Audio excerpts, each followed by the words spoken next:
Hey guys, thanks for tuning in to another video book review on ForgottenWeapons.com. I'm Ian McCollum, and today the book we are taking a look at is Browning Auto-5 Shotguns, co-authored by Anthony Vanderlinden and H.M. Shirley Jr. Mr. Shirley is an avid Auto-5 and shotgun fan and collector. Mr. Vanderlinden is basically the closest thing to an official historian that FN has in the United States.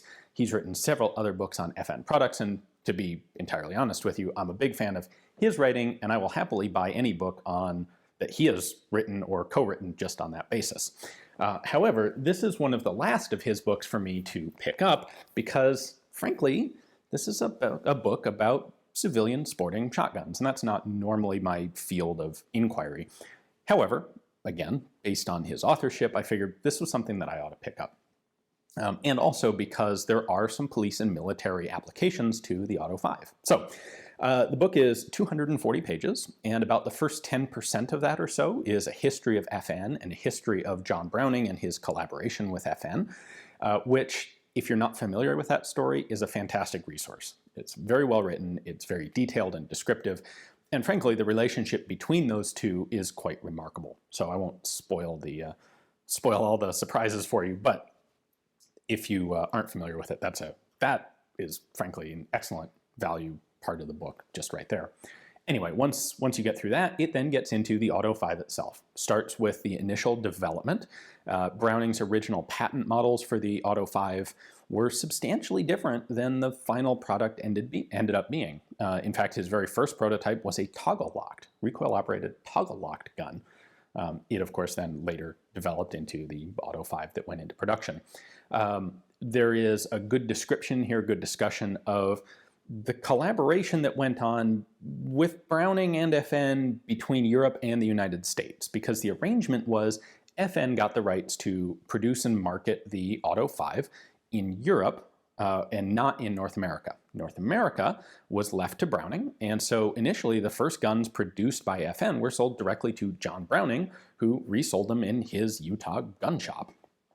Now that didn't last very long, and ultimately what Browning would do is license the design to Remington, and Remington would produce it as the Remington auto-loading shotgun, later named the Remington Model 11. So if you're wondering, like, why is the Remington 11 basically identical to the Auto-5? Well, that's why. They are the same, effectively the same gun. Once you get through that, the book then talks about everything you would want to know as an Auto-5 collector. So the markings, the proof markings, caliber markings, and what all of their meanings are, which is pretty cool because a lot of those markings are pretty cryptic if you don't know what you're looking at.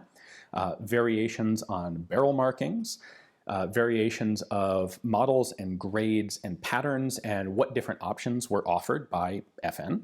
This really doesn't talk about the Remington guns at all. It sticks to just FN production Browning guns. There's substantial information here about special models, engraving, the different engraving patterns, who the engravers were and some of their work, and frankly some of it is really quite remarkably good, and some of it is kind of the exact sort of patterns you would expect on sporting shotguns.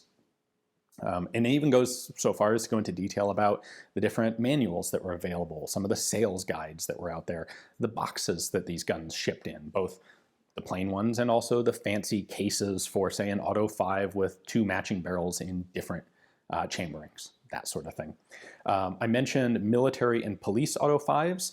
I was, if anything, a bit disappointed that in this book the coverage is quite slim on those. There are just 2 or 3 pages that discuss the military and police Auto-5s. This is primarily about the sporting guns. So if you are interested in one of what really was the most influential sporting shotguns of the past century, it's more than a century now actually, the first actual viable commercially sold semi-automatic shotgun, it's a fantastic book. I can't imagine there's really a whole lot you would want to know about Auto-5 sporting guns that's not in here. So if that's your thing, definitely check it out. I will have a link where you can pick it up directly from the publisher, as well as a link where you can find it on Amazon if you prefer to order through them. And I think that's about all I've got on that guy. Thanks for watching.